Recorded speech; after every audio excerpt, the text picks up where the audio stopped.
বিজয়, তোমাকে কিছু দিচ্ছি।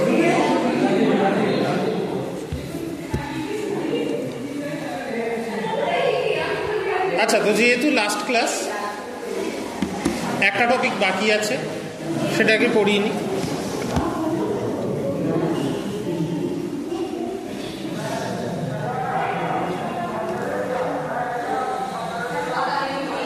তো আমরা লাস্ট যে কটা ক্লাস করেছিলাম সেটা আমরা মধ্যযুগের ভক্তি আন্দোলন নিয়ে আলোচনা করছিলাম, আর সগুণ ভক্তি, নির্গুণ ভক্তি, যাই হোক। এবং সেখানে আমরা দেখছিলাম যে মধ্যযুগের ভক্তি আন্দোলন বলো বা মধ্যযুগের ধর্মের ইতিহাস বলো, সেখানে ইসলামের প্রেজেন্স একটা ইম্পর্টেন্ট ব্যাপার। এবং ভক্তি আন্দোলনের ক্ষেত্রে আমরা আলোচনা করছিলাম যে ভক্তি আন্দোলনের উপর ইসলাম কিভাবে প্রভাব ফেলেছে। এবারের একটা উল্টো দিকও আছে, যে ইসলাম ধর্মটার জন্ম ভারতে নয়, কিন্তু ভারতীয় উপমহাদেশে আসার পর ইসলাম কীরকম শেপ নিয়েছে, ইসলামে কি কি পরিবর্তন ঘটেছে। এবং সেই প্রসঙ্গে মধ্যযুগের যে ইসলাম ধর্ম, তার একটা বড় দিক হচ্ছে সুফিজম।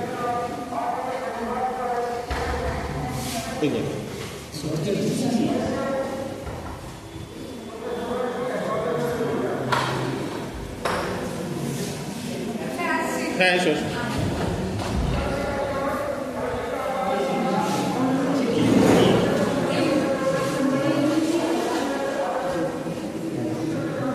কিন্তু সুফিবাদের ইতিহাসের সঙ্গে ভক্তিবাদের ইতিহাসের একটা তফাৎ আছে। যেমন ভক্তিবাদের ক্ষেত্রেও আমরা দেখেছি যে মধ্যযুগে ভক্তি আন্দোলনের জন্ম হয়নি, তার আগে এনশিয়েন্ট পিরিয়ড থেকেই ভক্তির আইডিওলজিটা তৈরি হচ্ছে, যখন থেকে পৌরাণিক ধর্ম আসছে। তারপর আর্লি মিডিয়েভাল পিরিয়ডে ভক্তির একটা ইতিহাস আছে, মধ্যযুগে এসে সেটা একরকম শেপ নিচ্ছে। সিমিলারলি সুফিবাদ কিন্তু ইন্ডিয়ায় তৈরি হয়নি, ইসলামের একদম গোড়ার থেকেই সুফিবাদী ধারা কিন্তু ইসলামের মধ্যে আছে। তার মধ্যে ইন্ডিয়ায় সুফিবাদ একটা পার্টিকুলার শেপ নিয়েছে। তাহলে সুফিবাদের ব্যাপারটা আমাদের বুঝতে হলে দুটো জিনিসই দেখতে হবে। এক হচ্ছে ইন জেনারেল ইসলামের ইতিহাসে সুফিবাদ ব্যাপারটা কি, তারপরে আমরা আসবো যে ভারতে সুফিবাদের মধ্যযুগে পার্টিকুলার রোল। তো এই যে সুফি শব্দটা এসছে সাফা বলে একটা শব্দ থেকে, যে সাফা শব্দটা আবার এসছে তাসাউফ বলে একটা শব্দ থেকে। এইবার এই কথাটার মানে হচ্ছে সাফা বা তাসাউফ, যে যেমন সাফ শব্দটা যেখান থেকে এসছে পরিষ্কার, তাহলে এটার একটা মানে হচ্ছে পরিষ্কার, যারা সুফি তারা মনে করছেন যে তারা মনের দিক থেকে পরিষ্কার। আবার অনেকে বলছেন সুফ শব্দটার থেকে সুফি এসছে। সুফ মানে উল, পশম, যে পশমের তৈরি সাধারণ যে জামা কাপড় সুফিরা যে ধরনের কাপড় পরতেন সেখান থেকে এসছে। সুফিরাও অনেকে এই মিনিংটা নেন, কারণ তারা দাবি করেন যে তারা এই ধরনের পোশাক পরেন কারণ মোহাম্মদ এবং মোহাম্মদের যে সহযোগীরা তারা ওই ধরনের পশমের তৈরি সাধারণ জামা কাপড় পরতেন, বিলাস ব্যসনপূর্ণ জীবনযাপন করতেন। তো এই বিলাস ব্যসনের একটা ফ্যাক্টর আছে সুফিজমের রাইজের পিছনে, যে সব ধর্মেই আমরা যেমন দেখেছি বিভিন্ন রকমের ধারা আছে। ইসলাম যখন মোহাম্মদ প্রতিষ্ঠা করেন, মোহাম্মদ মক্কার মানুষ ছিলেন, কিন্তু মক্কার লোক মোহাম্মদ যে নতুন ধর্ম প্রচার করছিলেন সেটাকে মেনে নেননি বলে মোহাম্মদকে মক্কা ছেড়ে মদিনায় চলে যেতে হয়। তারপর মদিনা থেকে মোহাম্মদ মক্কায় যখন ফিরে আসেন সেটা কিন্তু একটা যুদ্ধের মাধ্যমে আসতে হয়। এবং ইসলামের প্রথম দিকের ইতিহাস যদি আমরা দেখি, যদিও মোহাম্মদ রাজতন্ত্রে বিশ্বাস করতেন না, মোহাম্মদ বলতেন যে সমস্ত মানুষ ইকুয়াল, কিন্তু যেহেতু ইসলামের শুরুর থেকেই ইসলাম যেমন একটা রিলিজিয়াস মুভমেন্ট তেমন একটা পলিটিক্যাল মুভমেন্ট, ক্রমাগত যুদ্ধ বিগ্রহ করতে হয়েছে। এবং সেই জায়গা থেকে মোহাম্মদের পর কে নেতৃত্ব দেবেন মোহাম্মদকে ঠিক করে যেতে হয়েছে, যাদের বলা হচ্ছে খলিফা। এবং আস্তে আস্তে কিন্তু এই খলিফারা একটা বড় সাম্রাজ্য তৈরি করতে পেরেছে, যেটা কালক্রমে অন্য যে কোনো রাজবংশের মতোই হয়ে গেছে। যদিও প্রথম 4 জন খলিফা ইসলামের ইতিহাসে তারা নমিনেটেড হয়েছেন তাদের যোগ্যতা অনুসারে, কিন্তু পরে আমরা দেখেছি খলিফা বলেও যারা নিজেদের দাবি করছেন তারা আসলে একটা রাজবংশ। সেটা উমাইদ খলিফেট হোক, আব্বাসিদ খলিফেট হোক, পরে অটোমান তুর্কিরা হোক। তো এই যে ইসলামের রাজনৈতিক প্রতিপত্তি বৃদ্ধি এবং তার ফলে যারা নেতৃস্থানীয় তাদের ধনসম্পদ, বিলাস ব্যাসন এগুলোও বাড়ছে, এই জিনিসটা অনেকেই পছন্দ করেন। আবার অনেকে করেছেন তার মধ্যে যারা খুব রক্ষণশীলভাবে ইসলামকে ইন্টারপ্রেট করছেন, অর্থাৎ ইসলামের যারা মূল স্রোতের ধর্মগুরু, তাদেরকে আরবি ভাষায় বলা হয় আলিম, বহু বচনে হচ্ছে উলেমা। তো উলেমারা ইসলামী ধর্মগুরুদের একটা অংশ যারা খুব রক্ষণশীলভাবে ইসলামী ধর্মগ্রন্থের ব্যাখ্যা করেন এবং সেইভাবেই জীবনযাপন করা উচিত বলে মনে করেন। এর বিপরীতে আর দুটো ধারা ইসলামে দেখা যায়। একটা হচ্ছে একটা র্যাশনালিস্ট মুভমেন্ট, তাদেরকে বলা হতো মুতাজিলা। মুতাজিলারা কারা? যারা যুক্তিবাদী। তারা বলতেন যে ধর্মগ্রন্থের কথা অক্ষরে অক্ষরে মানতে হবে এটার মানে নেই, কারণ ধর্মগ্রন্থও মানুষের সৃষ্টি। কিন্তু প্রকৃতপক্ষে তোমরা জানো যে ইসলামে কোরআনকে ঈশ্বরের বাণী বলে মনে করা হয়, মানুষের সৃষ্টি মনে করা হয় না। তাই অন্য যে 2 ধরনের, ইসলামে 3 ধরনের ধর্মগ্রন্থ হয়। কোরআন, যেটাকে মনে করা হয় ঈশ্বরের বাণী, সেটা মোহাম্মদের মাধ্যমে এসছে, কিন্তু সেটা ঈশ্বরের বাণী, মোহাম্মদের নিজের তৈরি করা কথা না। তাহলে মোহাম্মদের নিজের যে বাণী সেগুলোকে বলা হয় হাদিস। হাদিস আবার নানা রকম আছে, কারণ মোহাম্মদ তো নিজে কিছু লিখে যাননি, সেটা যারা শুনছেন তারা রিলেট করছেন। হাদিসের অনেকগুলো ধারা আছে। আর সামাজিক নিয়মকানুন, যেমন হিন্দু ধর্মে ধর্মশাস্ত্র রয়েছে, ইসলামে তেমন আছে শরিয়া। শরিয়াও যেমন ধর্মশাস্ত্র আমরা জানি যে মনুস্মৃতি, যাজ্ঞবল্ক্য স্মৃতি, নারদ স্মৃতি, অনেক টেক্সট আছে।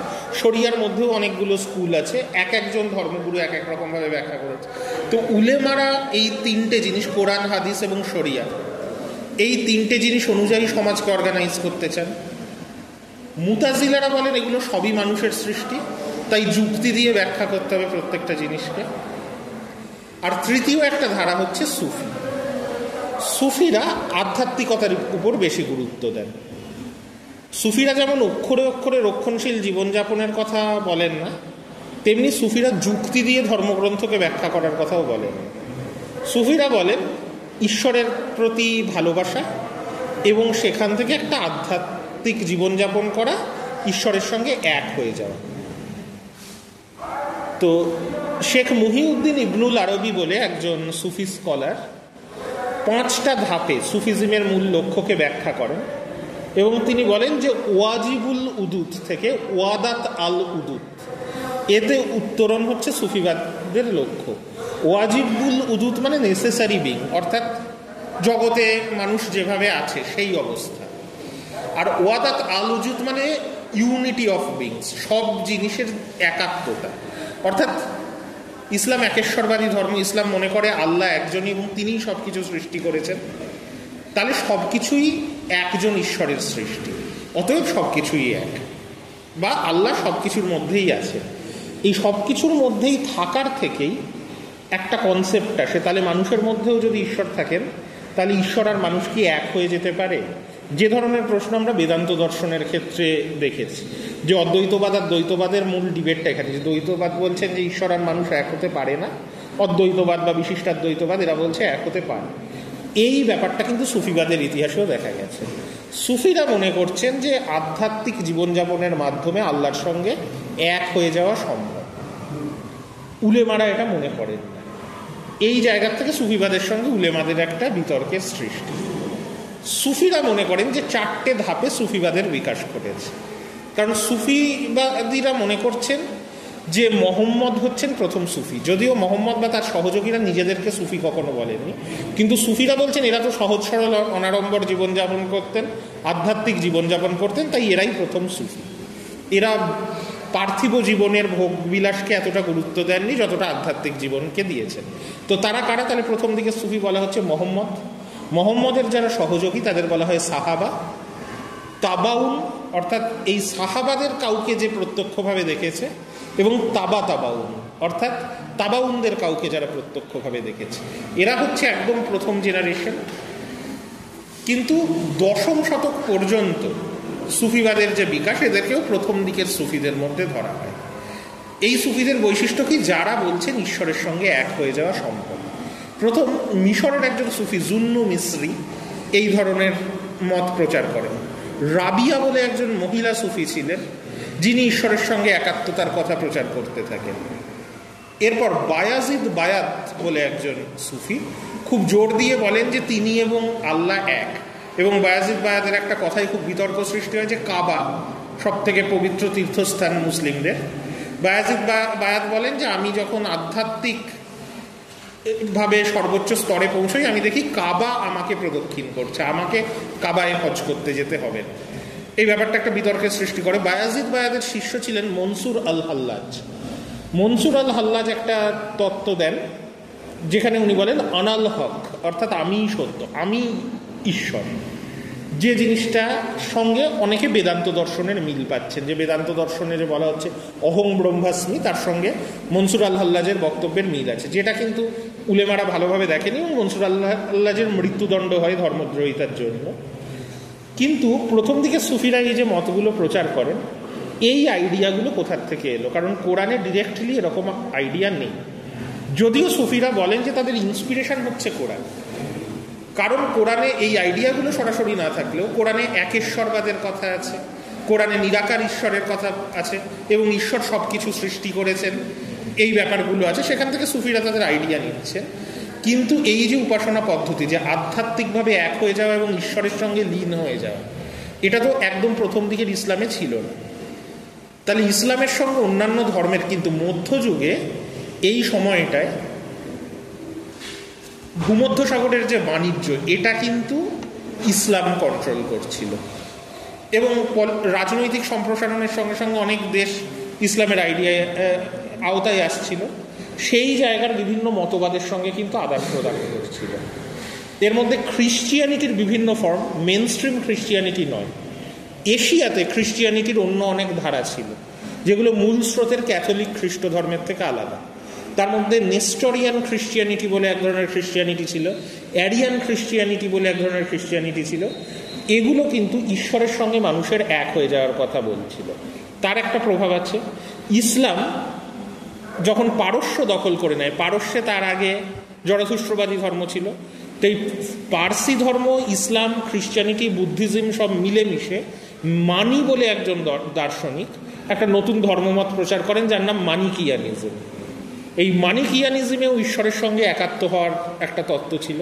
পারস্যে যখন ইসলাম পৌঁছয়, এই তত্ত্বটা ইসলামের মধ্যেও ঢুকে পড়ে এবং সুফিজমের প্রধান কেন্দ্র একাদশ-দ্বাদশ শতক থেকে হয়ে ওঠে পার্সিয়া।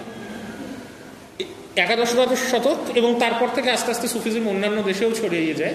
কিন্তু পারসিক ভাষার অনেক কবি, তাদের কবিতা এবং গান সুফিজমকে প্রচার করার একটা বড় অবলম্বন হয়ে ওঠে, যাদের মধ্যে সানাই, আত্তার, জালালউদ্দিন রুমি, ইরাকি, এই সমস্ত কবিরা খুব বিখ্যাত।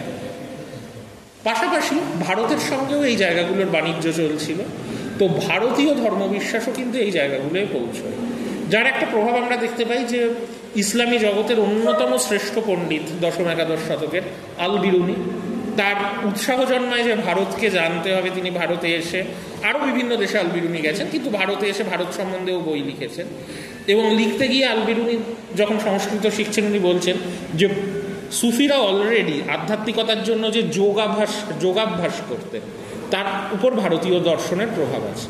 কারণ পতঞ্জলির যোগসূত্রের সঙ্গে সুফিদের প্র্যাকটিসের মিলের কথা আল বিরুনি বলছেন।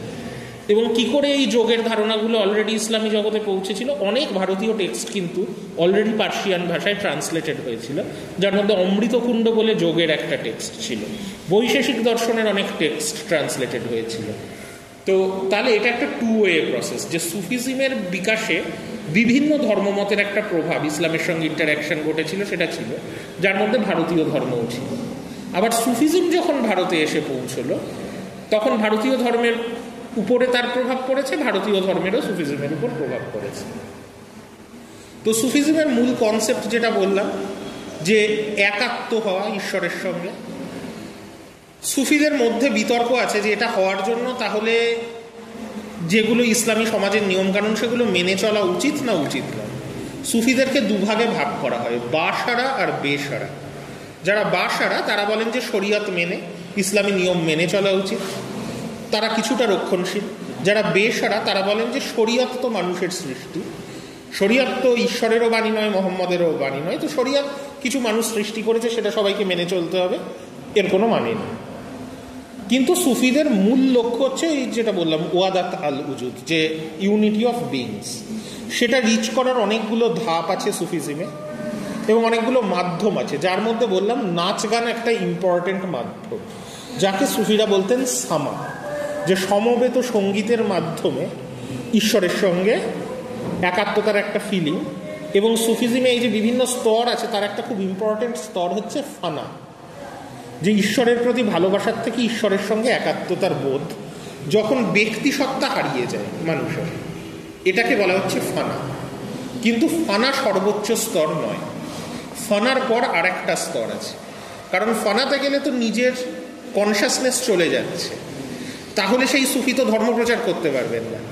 ফানার পরের স্তর যখন ঈশ্বর আর নিজের এবং সবার একাত্মতা বুঝে সেন্সে ফিরে আসছেন, এবং একজন সুফি নিজের সেন্সে আছেন কিন্তু তিনি ইউনিটি অফ বিংস রিয়েলাইজ করে ফেলেছেন, এই স্তরটাকে বলা হয় বাকা। বাকা হচ্ছে সুফিজমের সর্বোচ্চ স্তর, যেখানটায় পৌঁছানো সুফি সাধকদের লক্ষ্য। এবার এটা তো হচ্ছে দার্শনিকভাবে সুফিরা কিভাবে দেখতেন, প্র্যাকটিক্যালি সুফিরা কি করতেন। সুফি সাধকরা এক একটা এস্টাবলিশমেন্ট তৈরি করতেন যেখানে তারা তাদের শিষ্যদের নিয়ে থাকতেন। এই এস্টাবলিশমেন্টগুলোকে বলা হয় খাঙ্কা।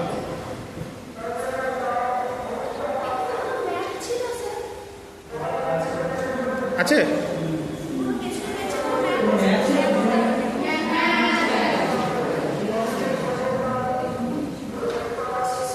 দরজাটা বন্ধ করুন।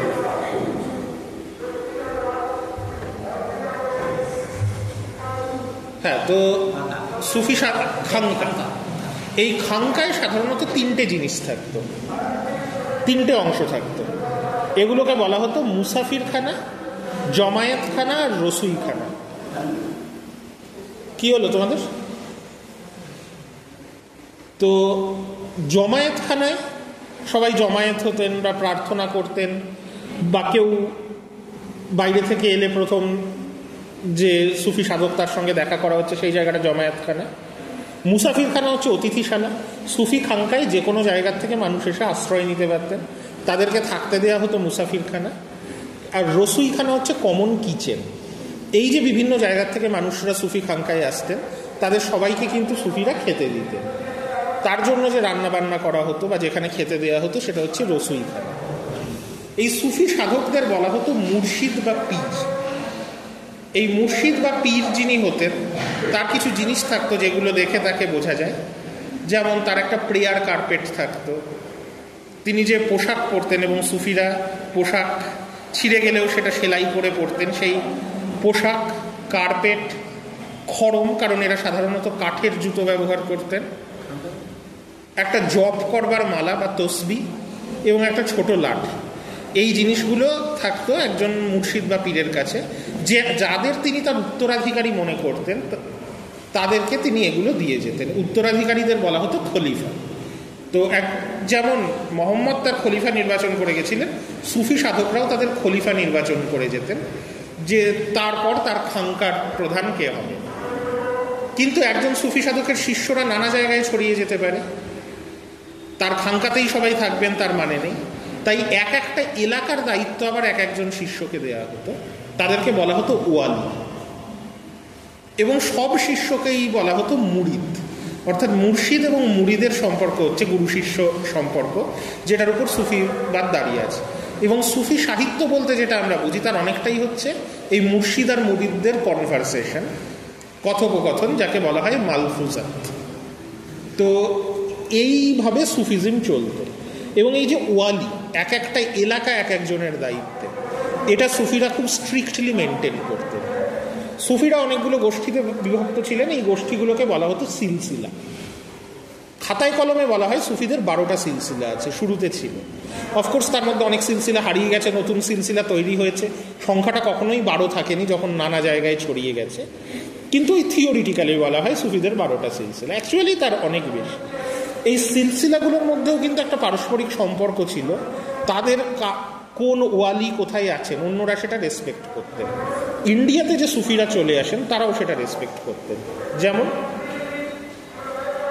একটা মালফুজাতে একটা ঘটনা পাওয়া যায় যে বাবা ফরিদ বলে একজন চিস্তি সিলসিলার সাধক, তিনি থাকতেন পাঞ্জাবের অযোধান বলে একটা জায়গায়। একজন মিউজিশিয়ান একটা লম্বা জার্নি করছেন, পাঞ্জাব থেকে মুলতান যাচ্ছেন। তিনি বাবা ফরিদের কাছে এসে বললেন, আমায় আশীর্বাদ করুন যাতে আমার জার্নিটা সেফ হয়। বাবা ফরিদ বললেন, আমি তোমায় আশীর্বাদ করলাম, একটা পুকুর পর্যন্ত আমার আশীর্বাদ কাজ করবে। পুকুরের ওই পাটটার থেকে হচ্ছে সুরাবর্দী সিলসিলার ওয়ালি বাহাউদ্দিন জাকারিয়া, তার এলাকা, তাই ওই পাড়ের জন্য কিন্তু তোমাকে তার কাছ থেকে আশীর্বাদ নিতে হবে। এটা কি যে প্রত্যেকের যে এলাকা ধর্মপ্রচারের, সেটা একটা পারস্পরিক আন্ডারস্ট্যান্ডিং ছিল যেটাকে তারা রেসপেক্ট করতেন। তাহলে যে জায়গাটা দিয়ে আমি তাহলে শেষ করছি এই ডিসকাশনটা, এবারে আর একটা পার্ট, যে এটা তো ইন জেনারেল সুফিজমের কথা বললাম, কি ইন্ডিয়ান সুফিজম। ইন্ডিয়াতেও অনেকগুলো সিলসিলা তৈরি হয়েছিল, তার মধ্যে কিছু বাসারা সিলসিলা আছে, কিছু বেসারা সিলসিলা আছে, কিছু কনজারভেটিভ সিলসিলা আছে, কিছু অপেক্ষাকৃত লিবারাল সিলসিলা আছে। আমরা যে সিলসিলাটাকে নিয়ে আলোচনা করব এবং তার প্রথম দিকের ইতিহাস, মূলত সুলতানি সাম্রাজ্যের সময়ের যে ইতিহাস, সেটা হচ্ছে চিশতি বলে একটা সিলসিলা। কারণ আমরা দিল্লির সুলতানি শাসন দিল্লিকে কেন্দ্র করে গড়ে উঠেছিল, এবং দিল্লি এবং উত্তর ভারতে সব থেকে পপুলার সিলসিলা ছিল চিশতি। আর এই ভক্তিবাদের কোর্সে আমরা আলোচনা করছি যেহেতু, চিশতি সিলসিলার সঙ্গে ভক্তি সাধকদের সব থেকে ঘনিষ্ঠ সম্পর্ক ছিল। চিশতিদের সাধারণত রক্ষণশীল উলেমারা বা রক্ষণশীল সুফিরা চিশতিদের একটা বেসারা সিলসিলা হিসাবে দেখেছেন, কারণ হিন্দু এবং জৈন যোগীদের সঙ্গে এদের খুব ঘনিষ্ঠ আদান প্রদান ছিল, এবং চিশতিরা অনেক কাস্টম ফলো করতেন যেগুলো হিন্দু বা জৈনদের থেকে এরা নিয়েছে। যেমন গুরু শিষ্য পরম্পরা, গুরুর সামনে এলে মাথা নিচু করে প্রণাম করতে হবে, কেউ যখন সিলসিলা জয়েন করছেন তার মাথা ন্যাড়া করতে হবে, যেটা বৌদ্ধ জৈনদের প্র্যাকটিস, সেই জায়গার থেকে নেওয়া হয়েছে, বা কোনো অতিথি এলে তাকে প্রথমে জল দিয়ে আপ্যায়ন করতে হবে। এইরকম হিন্দু এবং জৈন যোগী সম্প্রদায়ের কিছু কিছু নিয়মকানুন এবং যোগ অভ্যাস, এগুলো কিন্তু চিশতি সিলসিলা গ্রহণ করেছিল। চিশতি সিলসিলার আর একটা বৈশিষ্ট্য হচ্ছে এটা একটা ইন্ডিয়ান সিলসিলা। চিশতি সিলসিলার বিকাশই ভারতে ঘটেছে, ভারতের বাইরে না। যদিও চিশতি সিলসিলার যিনি প্রতিষ্ঠাতা তিনি বাইরের থেকে এসেছিলেন, তার নাম খাজা মঈনুদ্দিন চিশতি, এবং চিশত জায়গাটার নাম থেকে তার নাম। কিন্তু মঈনুদ্দিন চিশতি ভারতে আসেন মোহাম্মদ ঘুরির আক্রমণের পরে পরে। ঘুরির সঙ্গে বা ঘুরির পরে পরে এসেছেন, এবং তখনই ভারতে ইসলামিক শাসন প্রতিষ্ঠা হচ্ছে। কিন্তু মঈনুদ্দিন চিশতির এই ব্যাপারটা ভাল লাগেনি। প্রথমে লাহোর এবং পরে দিল্লিতে উনি ছিলেন, কিন্তু এই যে একটা রাজনৈতিক কেন্দ্র গড়ে উঠছে, প্রচুর লোকজন, এটা মঈনুদ্দিন চিশতি মনে করেন আধ্যাত্মিক জীবনের সহায়ক নয়। তাই তিনি একটা ছোট শহরে গিয়ে নিজের খানকা তৈরি করবেন ঠিক করেন, এবং রাজস্থানের আজমের শহরে মঈনুদ্দিন চিশতি তার খানকা তৈরি করেন, যেখান থেকে উত্তর ভারতে চিশতি সিলসিলার বিকাশ ঘটে। এবং কালক্রমে মঈনুদ্দিন চিশতি দেখেন যে এই যে ইসলামিক কনকোয়েস্ট বা ফোর্সড কনভার্সন, এই জিনিসগুলোকে মঈনুদ্দিন চিশতি সমর্থন করেন। কালক্রমে মঈনুদ্দিন চিশতি বলতে থাকেন কে কোন ধর্মের মানুষ সেটা তার ব্যক্তিগত ব্যাপার, সুফিদের কর্তব্য হচ্ছে ঈশ্বরের প্রতি ভালোবাসা এবং অনাড়ম্বর জীবনযাপন। তাই মঈনুদ্দিন চিশতি বলেন যে একজন সুফির মূল বৈশিষ্ট্য কি না, রিভার লাইক জেনারেসিটি। একটা নদীর যেমন সবাইকে জল দেয়, সেরকম জেনারেসিটি থাকতে হবে, উদারতা থাকতে হবে। সানলাইক অ্যাফেকশন, সূর্য যেমন সবাইকে সমানভাবে আলো দেয়, সুফিদের সবাইকে ভালোবাসতে হবে। এবং আর্থ লাইক হসপিটালিটি, পৃথিবী যেমন সবাইকে আশ্রয় দেয়, সুফি খানকায় যে কোনো মানুষ এসে আশ্রয় নিতে পারবে। এবং এইখান থেকে ক্রমশ দেখা যায় যে এই যে বললাম হিন্দু এবং জৈনদের সঙ্গে আদান প্রদানে, যে মঈনুদ্দিন চিশতির টিচিংয়ের সঙ্গে কিন্তু বেদান্ত দর্শনের অনেক মিল আছে। কারণ মঈনুদ্দিন চিশতি বলতে থাকেন যে সুফিজমে যেহেতু ভালোবাসা মূল কথা, সেখান থেকে বলেন যে প্রকৃত ভালোবাসা কোনটা। মঈনুদ্দিন চিশতির মতে যখন যে ভালোবাসে, যাকে ভালোবাসে এবং ভালোবাসা কনসেপ্টটা ইটসেলফ, এদের মধ্যে আর কোনো তফাৎ থাকবে না, অর্থাৎ একটা জায়গায় গিয়ে সমস্ত কিছু এক হয়ে যাবে। এবং সেই জায়গা থেকেই মঈনুদ্দিন চিশতি বলেন যে ধর্মাচরণের জন্য শরীয়ত মানার কোনো দরকার নেই। ধর্মাচরণ হচ্ছে যে কষ্টে আছে তার কষ্ট দূর করতে হবে, যে সমস্যায় আছে তাকে সাহায্য করতে হবে, ক্ষুধার্তকে খাবার দিতে হবে। এইগুলোই ধর্মাচরণের মূল কথা। তো মঈনুদ্দিন চিশতি সেই জন্য হিন্দু মুসলিম নির্বিশেষে বহু মানুষের কাছে খুব পপুলার একজন সাধক ছিলেন। এখনও আজমেরে মঈনুদ্দিন চিশতির দরগা অন্যতম পপুলার একটা সুফি দরগা, যেখানে সব ধর্মের মানুষ যান। মঈনুদ্দিন চিশতির যে উত্তরাধিকারীরা ছিলেন তার মধ্যে দুজন খুব গুরুত্বপূর্ণ। একজনের নাম হামিদউদ্দিন নাগৌরি, তিনি পাঞ্জাবে নাগৌর বলে একটা জায়গায় বসতি স্থাপন করেন, তার নতুন খানকা তৈরি করেন। আর আরেকজন কুতুবউদ্দিন বখতিয়ার কাকি, যিনি দিল্লিতে চলে আসেন এবং দিল্লিতে সুফিবাদ প্রচারে তার একটা গুরুত্বপূর্ণ ভূমিকা ছিল। সুলতান ইলতুৎমিশ সেই সময় দিল্লির শাসক ছিলেন।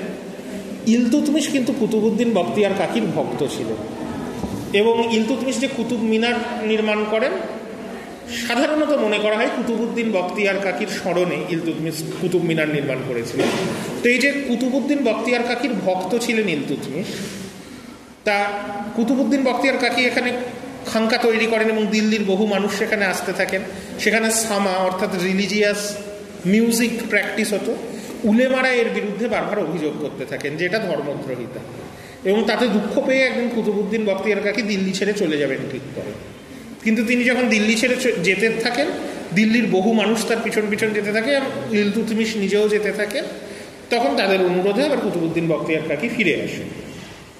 কুতুবউদ্দিন বখতিয়ার কাকির শিষ্যদের মধ্যে সবথেকে ইম্পর্টেন্ট ছিলেন বাবা ফরিদউদ্দিন গঞ্জ শকর, যিনি বললাম পাঞ্জাবের অযোধান বলে একটা জায়গায় তার খানকা প্রতিষ্ঠা করেছিলেন। তিনিও সহজ সরল জীবনযাপনের উপর গুরুত্ব দিতেন এবং পাঞ্জাবের ধর্মবিশ্বাসের উপর বাবা ফরিদের বিশাল প্রভাব আছে এবং ভক্তি আন্দোলনের সঙ্গে আদান প্রদানের কথা। এই যে বলেছিলাম যে গুরু নানক পাঞ্জাবে যখন শিখ ধর্ম তৈরি করলেন, গুরু গ্রন্থ সাহেবে বিভিন্ন ভক্তি সাধকদের সঙ্গীত যেমন অন্তর্ভুক্ত হয়েছে, বাবা ফরিদের অনেক কম্পোজিশন গ্রন্থ সাহেবের অন্তর্ভুক্ত হয়েছে। বাবা ফরিদের প্রধান শিষ্য ছিলেন নিজামুদ্দিন আউলিয়া, যিনি আবার দিল্লিতে ফিরে আসেন এবং চিশতি সুফিবাদের পপুলারিটিতে সব থেকে বড় রোল যার, তিনি হচ্ছেন নিজামুদ্দিন আউলিয়া। কারণ নিজামুদ্দিন আউলিয়া প্রায় 50 বছর দিল্লিতে বসবাস করেন এবং এই 50 বছর প্রচণ্ড পলিটিক্যাল আপহিভালের টাইম। এই সময় খলজিদের পতন ঘটেছে, গিয়াসউদ্দিন তুগলকের, খলজিদের প্রথমে বলবনের পতন ঘটেছে, খলজি শাসন হয়েছে, খলজিদের পতন ঘটেছে, আলাউদ্দিন খলজি উত্তরাধিকারীদের মধ্যে লড়াই হয়েছে, তারপর গিয়াসউদ্দিন তুগলকের নেতৃত্বে তুগলক ডাইনাস্টির প্রতিষ্ঠা হয়েছে। এত কিছুর মধ্যে 50 বছর দিল্লির সব থেকে ইম্পর্টেন্ট ধর্মগুরু ছিলেন নিজামুদ্দিন আউলিয়া। কি করে উনি এটা মেনটেন করেছেন যে চিশতিদের যে পলিসি রাজনীতির সঙ্গে কোনো যোগাযোগ না রাখা, যার জন্য পরে অনেক সমস্যাও হয়েছে সেটাই বলছি। কিন্তু যখন পলিটিক্যাল কোনো স্টেবিলিটি দিল্লিতে ছিল না, সেই সময় নিজামুদ্দিন আউলিয়াকে কেন্দ্র করেই কিন্তু দিল্লির সামাজিক জীবনে একটা স্থিতিশীলতা ছিল, যে অভিজাত শ্রেণী, রাজনৈতিক ব্যক্তি থেকে একদম সাধারণ মানুষ, হিন্দু মুসলমান, গরিব বড়লোক, গ্রামের লোক শহরের লোক, সবাই নিজামুদ্দিনের খানকায় আসতেন এবং নিজামুদ্দিন আউলিয়া সেই সময় দিল্লির সব থেকে প্রমিনেন্ট ফিগার ছিলেন। সেই কারণেই নিজামুদ্দিন আউলিয়াও জোর করে ধর্মান্তরিতকরণের বিরোধী ছিলেন এবং নিজামুদ্দিন আউলিয়া বলতেন যে প্রত্যেক ধর্মেরই নিজের একটা পথ আছে, সেই পথে কোথাও একটা পৌঁছানো যায়।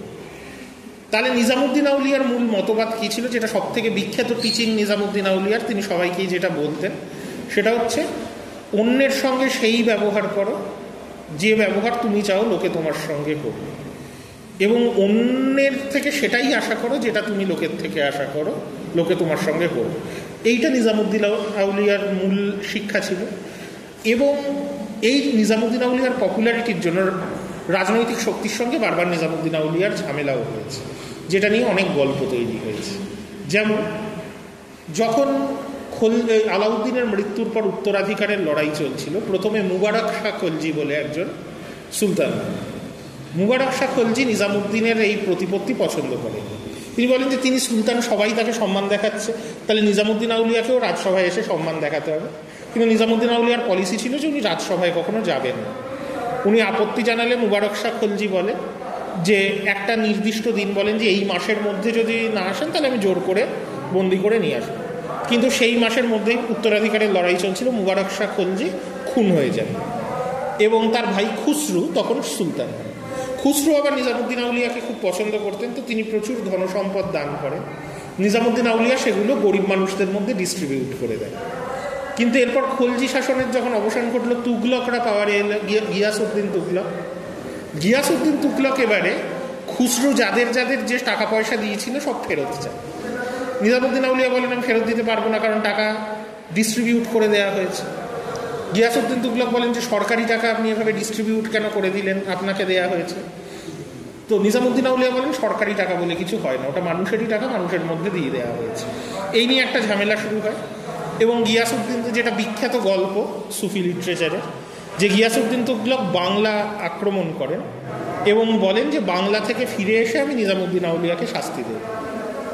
বাংলা জয় করে গিয়াসউদ্দিন তুগলক ফিরে আসেন এবং দিল্লির বাইরে তাকে অভ্যর্থনা জানানোর জন্য তার ছেলে মোহাম্মদ বিন তুগলক একটা ক্যাম্প করেন।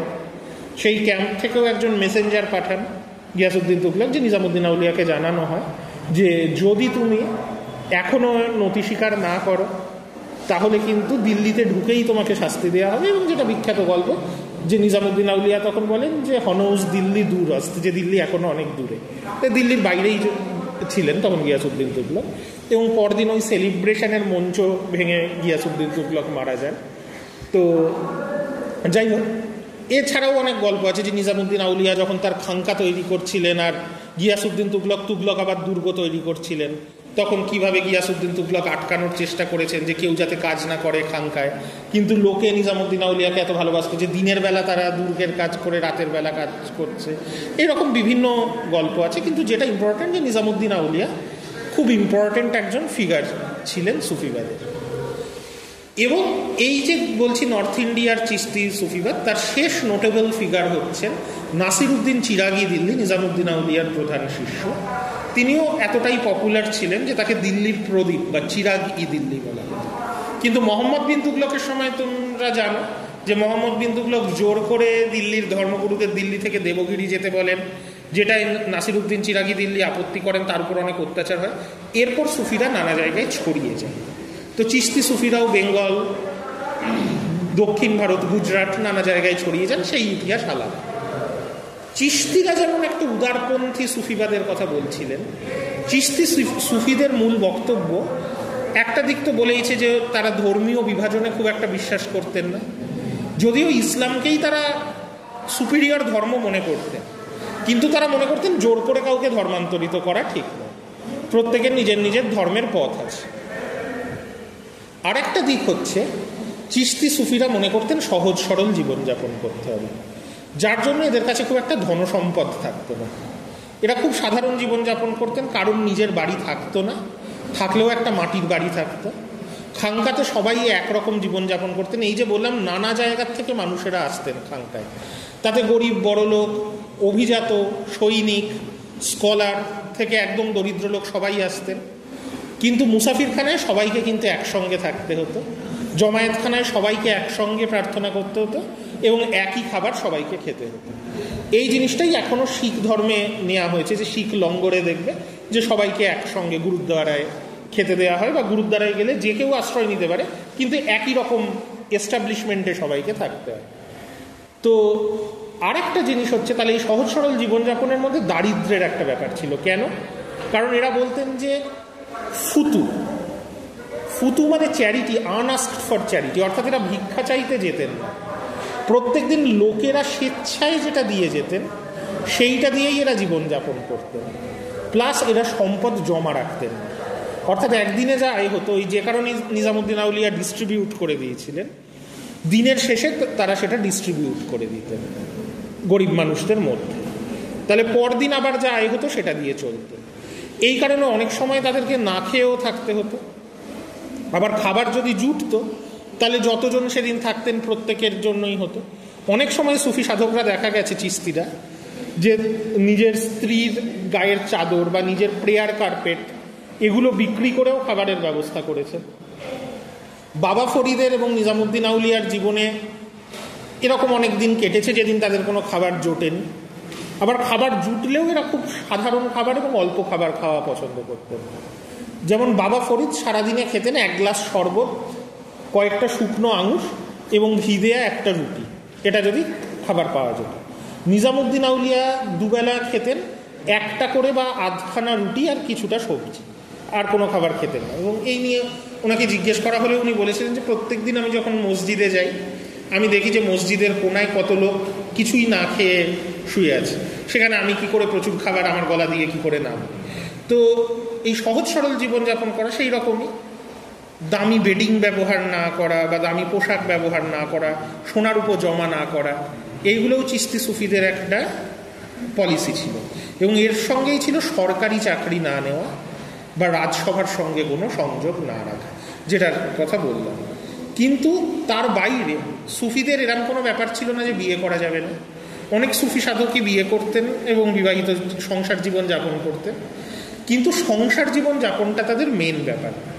সংসার জীবন যাপন করে তারা যদি উপার্জন করতেন তাহলে নিজের মতো চাষবাস করে অথবা ব্যবসা বাণিজ্য করে তারা আয় করতে পারতেন, কিন্তু আধ্যাত্মিক জীবনকে প্রাধান্য দিতে হবে এবং সবাইকে সমানভাবে দেখতে হবে। এইটা চিশতি সুফিদের মূল বক্তব্য ছিল। চিশতিদের কথাই আমি ডিটেলে বললাম, কিন্তু এটা মনে রাখা দরকার যে সব সুফিরা কিন্তু এরকম জীবনযাপন করতেন সেটা নয়। যেমন চিশতিদেরই কন্টেম্পোরারি মুলতানে ছিল সুরাবর্দি সিলসিলা, শেখ বাহাউদ্দিন জাকারিয়া এটা এস্টাবলিশ করেন, এবং সদরুদ্দিন আরিফ, রুকনুদ্দিন ফাত, জালালউদ্দিন সুরখ বুখারি, অনেক বিখ্যাত সুফি যা এই সুরাবর্দিদের মধ্যে ছিলেন। সুরাবর্দিরা কিন্তু রাজনৈতিক যোগাযোগ রাখাকেও অন্যায় মনে করতেন না, ধনসম্পদ জমা করাকেও অন্যায় মনে করতেন না। এবং এরা বাসারা সুফি, এরা শরীয়ত মেনে চলতেন, এরা জোর করে ধর্মান্তরিতকরণ সাপোর্ট করতেন। এবং বাহাউদ্দিন জাকারিয়া নিজে রাজনীতিতে অংশ নিয়েছিলেন, ইলতুৎমিশকে মুলতান জয় করতে সাহায্য করেছিলেন, এবং প্রচুর ধনসম্পদেরা গ্রহণ করতেন। এবং সুরাবর্তীদের সিলসিলা সেই সময় সব থেকে ধনী সিলসিলাগুলোর মধ্যে ছিল। কেন করতেন? এদেরও অন্য যুক্তি ছিল। এরা বলতেন সুফিদের কাজ তো সব মানুষ তাদের কাছে আশ্রয় নিতে পারেন, হেল্প চাইতে পারেন, তাহলে রাজনৈতিক ক্ষমতার সঙ্গে সম্পর্ক ভালো থাকলে এবং হাতে টাকা পয়সা থাকলে মানুষকে অনেক বেশি সাহায্য করা যায়। এটা আবার সুরাবর্তীদের একটা পাল্টা অবস্থান ছিল। এইরকম পরবর্তীকালেও দেখা গেছে মোগল আমলে কাদিরিয়া আর নকশবন্দি বলে দুটো সিলসিলা। কাদিরিয়া সুফিদের মতো একটা লিবারাল পলিসি নিয়েছে, নকশবন্দিরা তুলনায় অনেক কনজারভেটিভ পলিসি নিয়েছে। আবার ওয়ারিয়ার সুফি বলেও সালার মাসুদ গাজী, সাম মাদার, বদরি আজম, এরা অনেক সুফি ছিলেন যারা কিন্তু খুবই ভায়োলেন্টলি যুদ্ধ করে বিভিন্ন জায়গায় ধর্মপ্রচার করেছে। তাই সুফি বলতে কোনো একটা ব্যাপার বোঝায় যাবে না। যেমন ভক্তি আন্দোলনের ক্ষেত্রেও বলছিলাম যে ভক্তি আন্দোলনের মধ্যে অনেক ধারা ছিল, কেউ রক্ষণশীল ছিলেন, কেউ উদারপন্থী ছিলেন। সুফিবাদের ক্ষেত্রেও এটা দেখা গেছে। তার মধ্যে যেহেতু ভক্তির সঙ্গে চিশতিদের সম্পর্ক সব থেকে ঘনিষ্ঠ ছিল, আমি চিশতিদের কথাটা ডিটেলে আলোচনা করলাম। কিন্তু সুফিবাদের এতটা গুরুত্বপূর্ণ হওয়ার একটা রাজনৈতিক কারণ ছিল। সব সুফি রাজনৈতিক সম্পর্ক রাখেননি, কিন্তু দিল্লির সুলতানরা তবুও সুফিদের প্যাট্রোনাইজ করেছেন। কারণ এই যে বললাম উলেমারা কি চাইতেন, খিলাফত যেমন তৈরি হয়েছিল খলিফারা, যে শরীয়ত মেনে শাসন করতে হবে। ভারতে যে সুলতানরা শাসন করেছেন, দিল্লির সুলতানি শাসকরা, তারা জানতেন ভারতের মতো একটা বড় দেশ যাতে বিভিন্ন ধর্মের মানুষ আছেন, যারা সংখ্যায় বেশি, এখানে অক্ষরে অক্ষরে শরীয়ত মেনে শাসন করা যায় না। কিন্তু উলেমাদের ক্ষমতা যত বাড়বে উলেমারা তত চাইবেন শরীয়ত মেনে শাসন করতে হবে। এবং উলেমারা মনে করতেন যেহেতু থিওরিটিক্যালি ইসলামে রাজা বলে কিছু হয় না, সবাই সমান, তাই রাজার ক্ষমতাকে উলেমারা স্বীকার করেন না। উলেমারা মনে করেন সুলতান হচ্ছেন একজন লিডার, কিন্তু ধর্মের প্রধান দায়িত্ব উলেমাদের। রাজারা এটা পছন্দ করতেন না, তাহলে রাজারা কিন্তু চাইতেন উলেমাদের ক্ষমতা কমুক। কিন্তু তারা নিজেরাও মুসলিম এবং তারা ইসলামের বিরুদ্ধে চলে যাচ্ছেন এটা তারা দেখাতে চান না। তাহলে উলেমাদের বিপরীতে একটা অন্য ধরনের ইসলামের সাপোর্টার হিসাবে তাদের নিজেদের তুলে ধরতে হতো, যেটা একদম গোড়ার থেকে ইলতুৎমিশের সময় থেকেই আমরা দেখছি।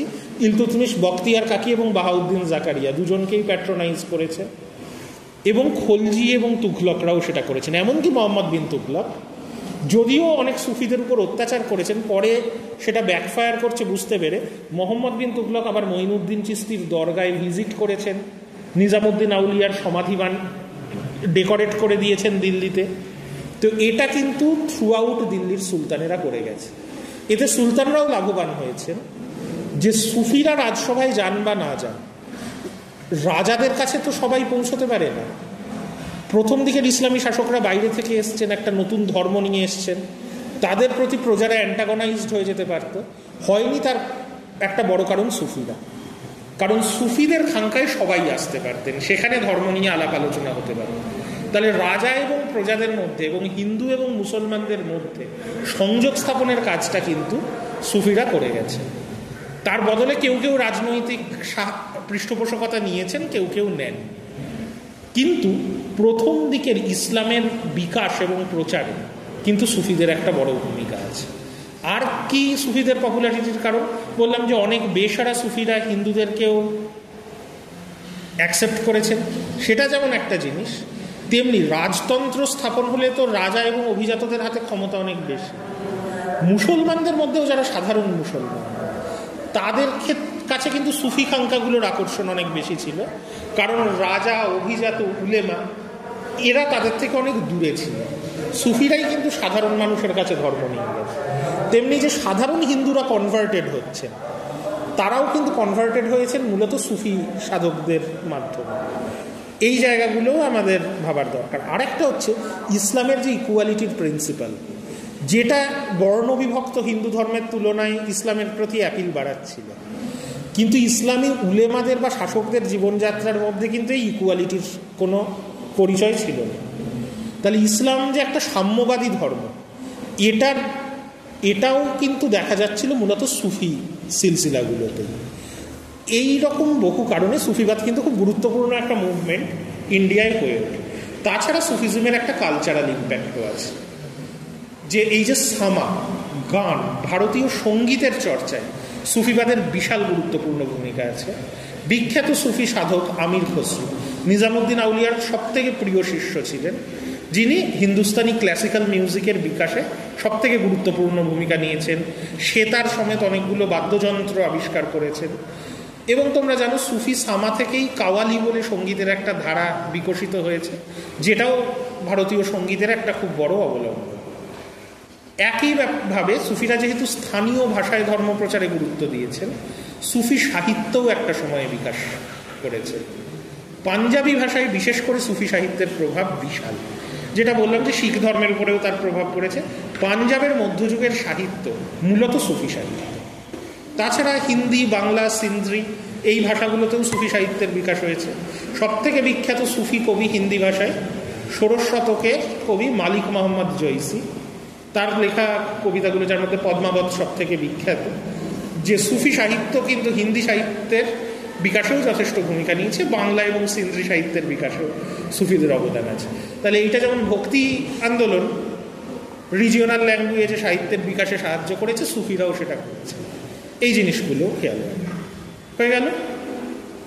আচ্ছা, একটা কোয়েশ্চেন তোমাদের আমি ছোট করে জাস্ট বলে দিই, জিনিসগুলো তোমাদের পড়ানো হয়েছে তাই ডিটেলে বলার কিছু নেই। যে আলাদা করে যদি প্রশ্ন আসে ভক্তি আন্দোলনে মেয়েদের কি পজিশন ছিল, এটা কিভাবে তোমরা লিখবে, সেখানে যেটা আলোচনা করার, ভক্তি আইডিয়াটা কি সেটা আলোচনা করবে, এবং পৌরাণিক ধর্মের সঙ্গে ভক্তির সম্পর্ক। সেখানেই তোমাদের বলেছিলাম যে পৌরাণিক ধর্মেও পৌরোহিত্যের অধিকার ব্রাহ্মণদের এবং পুরুষ ব্রাহ্মণদেরই আছে, কিন্তু পৌরাণিক ধর্ম যেমন নিম্নবর্ণদেরও অল্টারনেটিভ রিলিজিয়ানের চান্স দিয়েছিল, মহিলাদেরও দিয়েছিল। কারণ ভক্তি যে কারোর থাকতে পারে এবং ভক্তির মাধ্যমে মুক্তি হতে পারে। আর বললাম যে পুজো ছাড়াও ব্রত, উপবাস, তীর্থযাত্রা এই জিনিসগুলো ছিল, যেগুলো কিন্তু মেয়েরাই বেশি পরিমাণে করেছেন আমরা দেখতে পাই। তাই পৌরাণিক ধর্মে মেয়েদের একটা জায়গা ছিল বরাবরই। এবার ভক্তি আন্দোলনে মেয়েদের কি পজিশন, যেখানে আমরা দেখেছি যে ভক্তি সাধকদের মধ্যে মেয়েরা আছে, সংখ্যায় কম হলেও আছে। এখানে নায়ানার এবং আলবারদের কথা বলবে, যে নায়ানারদের মধ্যে 3 জন এবং আলবারদের মধ্যে 1 জন ছিলেন। বীরশৈব আন্দোলনে মেয়েদের সংখ্যা অনেক বেশি, এবং বীরশৈবদের ডক্ট্রিনেও বলেছি যে যেহেতু রক্ষণশীল ব্রাহ্মণিকাল রিলিজিয়ানের বিরুদ্ধে বীরশৈবরা গেছে, সেইখানে মেয়েদের অনেকটা জায়গা দেওয়া হয়েছে। মধ্যযুগের ভক্তি আন্দোলনেও আমরা দেখতে পাই যে সগুণ এবং নির্গুণ দুটোতেই, কিন্তু বিশেষ করে সগুণ ভক্তি আন্দোলনে ঈশ্বরের প্রতি ডিভোশন মেয়েদেরও থাকতে পারে, এর একটা জায়গা আছে। এবং বিশেষ করে মহারাষ্ট্রের যে ওয়ারকারি মুভমেন্ট ছিল তাতে পুরুষ এবং নারী উভয়ই ভক্ত হতে পারেন তার জায়গা দেওয়া হয়েছে।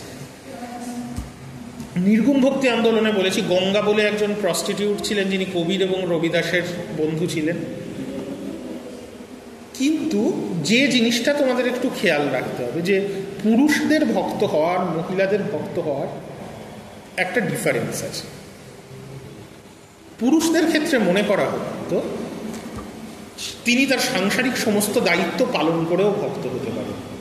মেয়েদের ক্ষেত্রে কিন্তু দেখা গেছে মেয়েরা যখন ভক্তির টিচার হয়েছেন, শুধু ভক্ত হলে আলাদা কথা, তার সঙ্গে কিন্তু সংসারের একটা কন্ট্রাডিকশন তৈরি হয়েছে। হয় মেয়েদের সংসার ছেড়ে বেরিয়ে আসতে হয়েছে, এখানে দুটো উপায় সংসার ছেড়ে বেরিয়ে এসে। এক হচ্ছে মেয়েদের যে সেক্সুয়ালিটি, এটা ভক্তির পথে একটা বাধা বলে মনে করা হচ্ছে, হয় তাকে সেক্সুয়ালিটি সম্পূর্ণ বিসর্জন দিতে হয়েছে। যেমন কারাইক্কাল আম্মাইয়ারের গল্প, যে তিনি একজন সুন্দরী মহিলা ছিলেন, তিনি নিজেকে প্রায় একজন ডাকিনী বা ডাইনির মতো দেখতে করে ফেলেছেন যাতে আর কোনো সেক্সুয়াল অ্যাট্রাকশন তার প্রতি না থাকে কারণ। অথবা সংসার ছেড়ে বেরিয়ে কোনো একজন দেবতাকে, এই জন্য সগুণ ভক্তিতে মেয়েদের পার্টিসিপেশন বেশি নির্গুণ ভক্তির থেকে, কোনো একজন দেবতাকে নিজের স্বামী বলে গ্রহণ করে তারা সংসার জীবনকে ডিসকার্ড করে বেরিয়ে আসছেন। অনেক মেয়ের ক্ষেত্রে হয়তো সংসার জীবনের যে ডিফিকাল্টি, এটা থেকে বেরিয়ে আসার একটা অল্টারনেটিভ চ্যানেল হচ্ছে ভক্তি।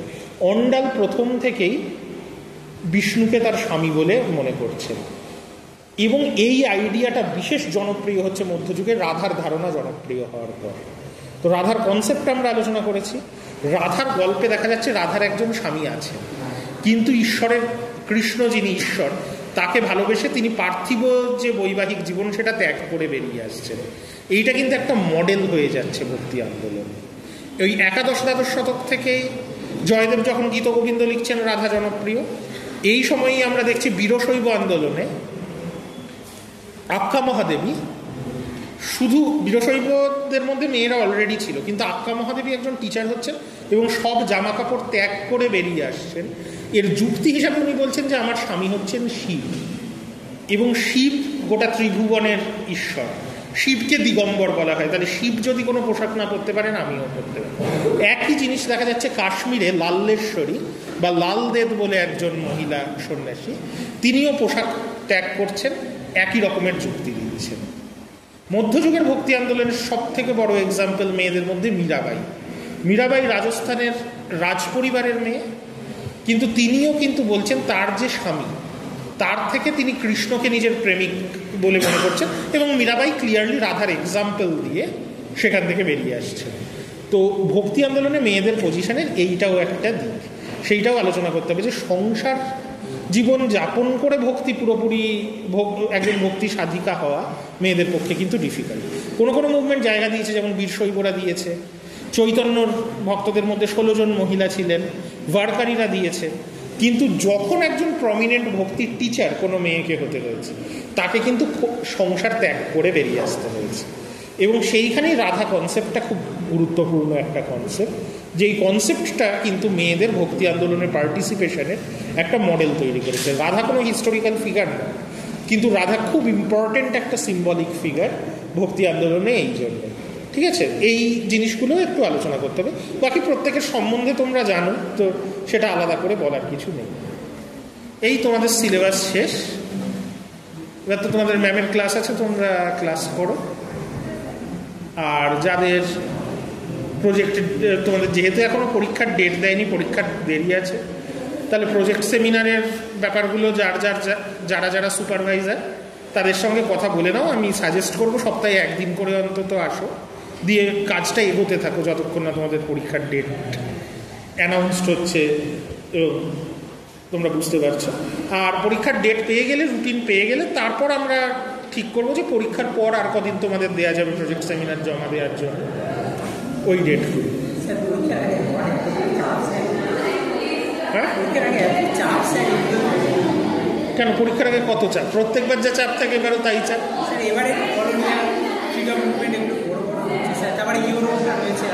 কলোনিয়ালটা 100 বছরের একটা পেপার, আবার বড় 1757 থেকে 1857।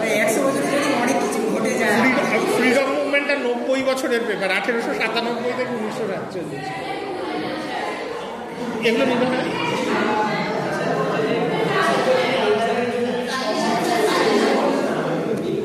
ঠিক আছে, এগুলো নিয়ে নাও। এই প্রশ্নগুলো বলবো ও থাক লিখে নেব। দেখো সম্ভাব্য কোয়েশ্চেন বলছি, টপিকগুলো একটু আলোচনা। এই যে পেপারটা, এই পেপারটার সিলেবাসই ছোট। তোমাদের তো 10টা কোয়েশ্চেন পেপারে আসে। এই সিলেবাস, এই ভক্তির পেপারে টোটাল টপিকই 10-12টা আছে। তাই প্রত্যেকটা টপিকই সম্ভাব্য কোয়েশ্চেন। ঠিক আছে, টপিকগুলো কি আরেকবার বলে দিচ্ছি।